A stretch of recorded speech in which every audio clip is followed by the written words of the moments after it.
حضرت عمر فاروق امیر المومنین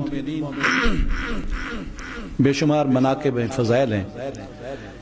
ایک یہ فضیلت ہے ان کو کہ نبی کریم صلی اللہ علیہ وسلم احد پہاڑ کی چوٹی پر چڑھے، آپ کے ساتھ حضرت ابو بکر صدیق بھی تھے،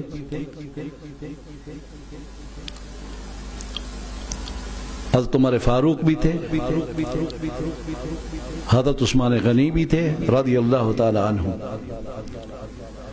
پہاڑ ہلنے لگا، حرکت میں آ گیا، تو حضور کریم صلی اللہ علیہ وسلم نے پیر کی ٹھوکر سے پہاڑ کو کہا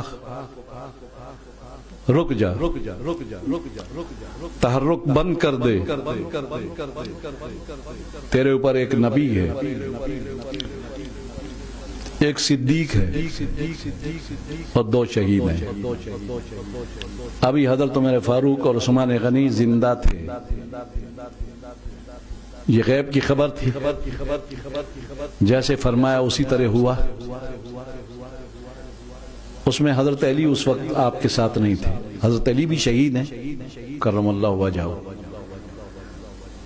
تو وہ پہاڑ ہلنے سے رک گیا۔ علماء کہتے ہیں حضور علیہ الصلوۃ والسلام تو بڑی تعریف کرتے ہیں اس پہاڑ کی، راجل آپ نے فرمایا احد یحبنا ونحبہ، یہ جو پہاڑ ہے کتنے میلوں میں پھیلا ہوا، یہ ہم سے محبت کرتا ہے اور ہم اس سے محبت کرتے ہیں۔ جیسے استون حنانہ ستون کھجور کا ایک ستون حضور سے محبت کرتا تھا اور آپ کے عشق میں رویا بھی تھا، احد پہاڑ بھی ان پہاڑوں میں ہے جو حضور علیہ السلام سے محبت کرتے ہیں، اور یہ جنت کے دروازے پر ہوگا محبت کی وجہ سے۔ تو حضور تو کہتے ہیں یہ محبت کرتا ہے، تو پھر وہ ہلنے کیوں لگا، دھڑکن کیوں شروع ہو گئے اس کو؟ یہ براق جو حضور کو لے جانے والا تھا اس میں بھی اسی طرح ہوا تھا، تو علماء بیان کرتے ہیں اس کی جو دھڑکن تھی رقص تھا۔ حضور کریم صلی اللہ علیہ وسلم اور آپ کے ساتھ جو 3 لوگ تھے ان کے آنے سے خوش ہوا اور خوشی سے وہ مچلنے لگا، رقص کرنے لگا خوشی سے، جیسے براق خوشی سے مچلنے لگا تھا۔ تو یہ اللہ تعالیٰ کی مخلوق ہے، ان کی روحیں بھی ہیں، سب کچھ ہے، یہ تو اہل دل جانتے ہیں، جو باطن کے علماء ہوتے ہیں وہ جانتے ہیں۔ نبی کریم صلی اللہ علیہ وسلم نے ارشاد فرمایا لوگو تم یہ سمجھتے ہو کہ میری حکومت صرف مدینہ و مکہ میں ہے اور چند شہروں پر ہے، نہیں، بلکہ میری حکومت آسمانوں میں بھی میری حکومت ہے اور زمین پر بھی میری حکومت ہے۔ فرمایا 2 وزیر میرے آسمانوں کے ہیں اور 2 وزیر میرے زمین کے ہیں۔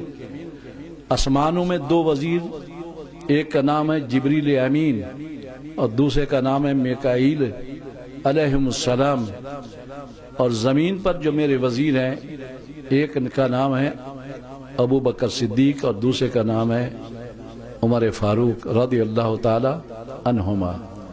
اور وزیر وہاں ہوتے ہیں جہاں بادشاہ کی حکومت ہوتی ہے، تو معلوم یہ ہوا کہ رسول کریم صلی اللہ علیہ وسلم کی حکومت آسمانوں میں بھی ہے اور زمینوں میں بھی ہے۔ حضور کریم صلی اللہ علیہ وسلم نے ارشاد فرمایا۔ حضرت امیر المومنین حضرت عمر فاروق وقت کے مجتہد بھی تھے، حضور اکرم صلی اللہ علیہ وسلم کی احادیث کی روشنی میں انہوں نے ایسے ایسے فیصلے کیے جو صحابہ کرام بھی حیران ہو گئے اور تسلیم کیا انہوں نے۔ آسان مثالیں میں آپ کو پیش کرنا چاہتا ہوں۔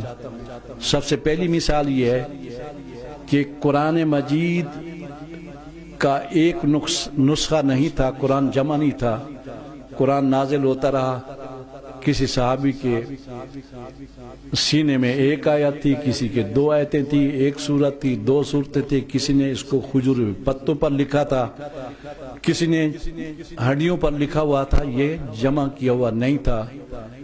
جنگ یمامہ کے بعد جب 700 صحابہ جو قرآن کے حافظ تھے شہید ہو گئے، تو عمر فاروق حضرت ابوبکر صدیق کے پاس آئے انہوں نے کہا کہ اے صدیق تم خلیفہ ہو، امیر المومنین ہو، کثیر تعداد حفاظ کی شہید ہو چکی ہے، قرآن مجید کو جمع کرو۔ حضرت ابو بکر نے جواب دیا، عمر میں وہ کام کیسے کر سکتا ہوں جو رسول اللہ نے کیا، یہ تو بدعت ہے۔ ہمارے فاروق نے عرض کی، حضور یہ بالکل صحیح ہے، اتحاد کی روشنی میں اس میں کوئی حرج نہیں ہے۔ تو چند دن گزرے تو وہی چیز جو حضرت عمر فاروق کو اللہ تعالیٰ نے القاء فرمائی تھی، ملہم تھے نا، الہام فرمائی تھی، وہی چیز صدیق اکبر کو بھی الہام ہوئی۔ تو صدیق اکبر نے کمیٹی بنائی، حضرت زید بن ثابت سب صحابہ کرام سے زیادہ ہے ذہن رکھنے والے، قرآن کو یاد رکھنے والے، ان کو سربراہ بنایا، اور پھر یہ قرآن مجید جو آپ لوگوں کے سامنے اور ہمارے سامنے ہے، یہ صحابہ کرام سے ہر ایک سے گواہوں کے ساتھ حضرت عمر فاروق کے مشورے سے صدیق اکبر نے جمع کیا۔ پھر اس کو جو ترتیب دی اور ایک نسخہ پوری اسلامی دنیا میں نافذ کیا، وہ تھے حضرت عثمان غنی رضی اللہ تعالی عنہ۔ اس لیے عثمان غنی کا لقب جامع القرآن بھی ہے، ذی النورین بھی ہے، جامع القرآن بھی ہے۔ اصل میں جامع القرآن تو صدیق اکبر ہے اور عمر فاروق ہے، جو خلفائے راشدین میں سے ان تین صحابہ کے دشمن ہیں، اور وہ کہتے ہیں یہ خائن تھے اور ظالم تھے۔ ان کا اصل مقصد یہ ہوتا ہے کہ یہ قرآن جو انہوں نے جمع کیا تھا، یہ قرآن صحیح نہیں ہے، اس کے اندر بڑی خیانت ہوئی ہے۔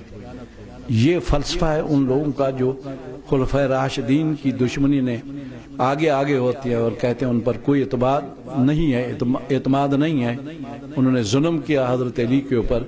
اصل ان کا فلسفہ وہ ہے جو یہودیوں کا فلسفہ ہے۔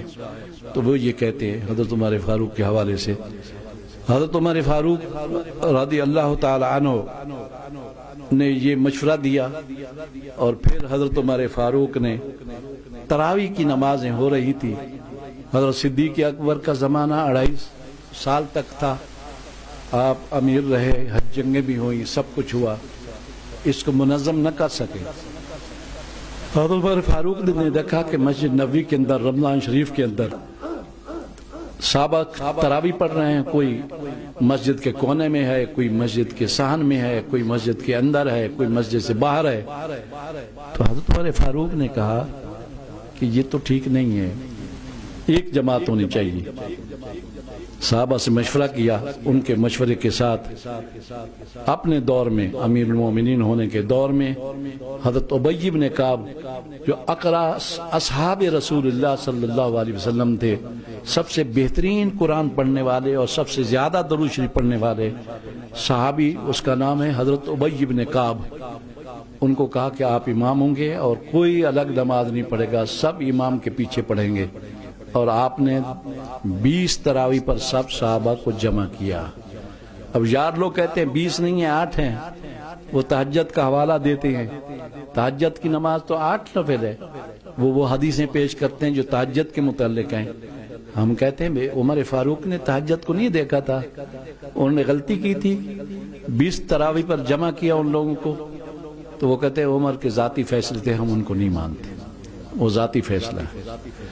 جب حضرت عمر فاروق کا دور تھا تو لوگ متع کرتے تھے، لڑکی اور لڑکا اکیلے کمرے میں جا کر ایک دوسرے سے عقد کرتے تھے، اتنے پیسوں کے مقابلے میں اتنے وقت کے لیے آپ کی جان خرید کرتا ہوں، اجازت ہے؟ وہ کہتی اجازت ہے، نفع اٹھا لو، اس کو متع کہتے ہیں۔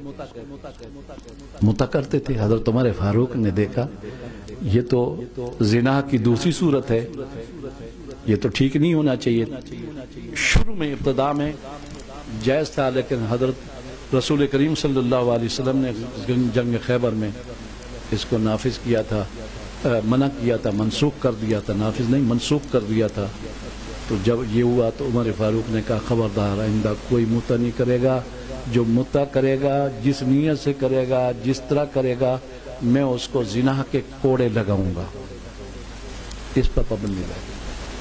حضرت عمر فاروق کے دور کے اندر لوگ 3 طلاقیں دیتے تھے، اور 3 طلاقیں دینے کے بعد کہتے تھے جی ہماری نیت ایک کی تھی، بڑا فساد ہوا، جو شخص آئے 3 طلاق کے بعد عموماً بیوی کو بچانے کے لیے جھوٹ بولتے ہیں، آج بھی یہی ہو رہا ہے. وہ کہتے تھے کہ ہماری نیت ایک کی تھی، 3 دفعہ کہا طلاق طلاق طلاق، نیت ایک کی تھی. عمر فاروق نے جب اس فساد کو دیکھا تو آپ نے فرمایا دیکھو نیت کو ہم نہیں جانتے، ہم زبان کو جانتے. جس شخص نے زبان سے 3 دفعہ طلاق طلاق طلاق کہہ دیا اس کی بیوی اس پر ہمیشہ کے لیے حرام ہوگی، مغلظہ طلاق کے ساتھ وہ حرام ہے اس کے اوپر، بغیر دوسرے نکاح کے دوسری شخص سے، جیسے کہ آتا ہے فَإِن طَلَّقَهَا فَلَا تَحِلُّ لَهُ مِن بَعْدُ حَتَّىٰ تَنكِحَ زَوْجًا غَيْرَهُ، اس کے علاوہ جائز نہیں ہوگی. اب یار لوگ اسے ہم کہتے ہیں کہ 20 تراویح تو عمر فاروق نے پڑھی تھی، یہ کہ ان کا ذاتی فیصلہ تھا. انہوں نے 3 طلاقوں کو 3 قرار دیا تھا، وہ کہتے ہیں ان کا ذاتی فیصلہ. ہم تو رسول اللہ کو مانتے ہیں، عمر کو نہیں مانتے. تو بدبخت تو عمر کس کو مانتا ہے؟ عمر کے متعلق رسول اللہ فرما رہے ہیں کہ حق عمر کے ساتھ ہے. جب حق عمر کے ساتھ ہے تو یہ حق 20 تراویح ہے، حق 3 طلاقیں ہیں، حق عمر کے ساتھ ہے. تم عمر کا ذاتی فیصلہ کہہ کر اس کو ٹھکرا دیتے ہو، متع کرتے ہو. اکثر لوگ متع سے پیدا شدہ ہیں. تو یہ ساری چیزیں عمر فاروق نے، میں نے کہا کہ وہ اتحاد ہے. اور انہوں نے اپنی سلطنت میں انہوں نے یہ کیا کہ کوئی بھوکا نہ رہے، سب لوگوں کے وظیفے جاری کر دیے، حتیٰ کہ چھوٹے بچوں کے بھی وظیفے. حضور حضرت عمر فاروق رات کو گلیوں میں گھومتے تھے. ایک خاتون کے گھر بچہ رو رہا تھا اور حضرت عمر فاروق نے پوچھا اس خاتون سے، دروازہ بجایا، اس سے پوچھا یہ بچہ کیوں روتا ہے؟ اس نے کہا یہ عمر فاروق کی وجہ سے رو رہا ہے. کیوں؟ اس کو یہ پتہ نہیں تھا کہ یہ سامنے عمر کھڑا ہے. اس نے تمام لوگوں کے وظیفے مقرر کیے اور چھوٹے بچے جو دودھ پینے والے ان کے وظیفے مقرر نہیں کیے. ہمارے پاس دودھ نہیں ہے، اس وجہ سے یہ بچہ دودھ کی وجہ سے رو رہا ہے. عمر فاروق نے اس خاتون سے کہا کہ میں عمر ہوں، کل سے بچوں کا وظیفہ بھی مقرر ہو گیا. حدیث میں آتا ہے، ان کی کتاب تاریخ میں آتا ہے، جب حضرت عمر فاروق واپس گھر گئے ان کی بیوی ام کلثوم ذکر کرتی ہیں ساری رات روتے رہے اور کہتے رہے ام کلثوم پتہ نہیں میرے اس فیصلے سے پہلے کتنے بچے بھوک سے مر گئے ہوں گے، کل قیامت کے دن میں رب العالمین کو کیا جواب دوں گا. آج بھی عمر فاروق کے عدل کی اور وظائف کی جو کتابیں لکھی ہوئی ہیں وہ انگریزوں کے کتب خانوں میں موجود ہیں، اور یورپی ممالک کے اندر جو ویلفیئر ملک ہے ان کے اندر حضرت عمر فاروق کو فالو کرتے ہیں، وہ انہی کے نظام کو سب فالو کر کے وہ وظائف مقرر کرتے ہیں. آپ جائیں برطانیہ میں جاتا ہوں، میری بیٹی بھی ہے بیٹا بھی ہے، تو وہاں بچوں کا، بیماروں کا، سب کا وظیفہ مقرر ہے. کسی کو روزی کی پرواہ نہیں ہے، علاج مفت ہے، تعلیم مفت ہے. یہ سارے عمر فاروق کے فیصلے تھے.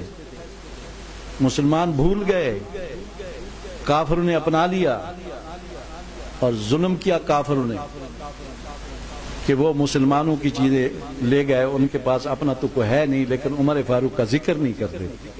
یہ ظلم کیا کافروں نے، اپنے لوگوں کا ذکر کرتے ہیں اور ہم لوگ چپ کر کے بیٹھے ہوئے ہیں.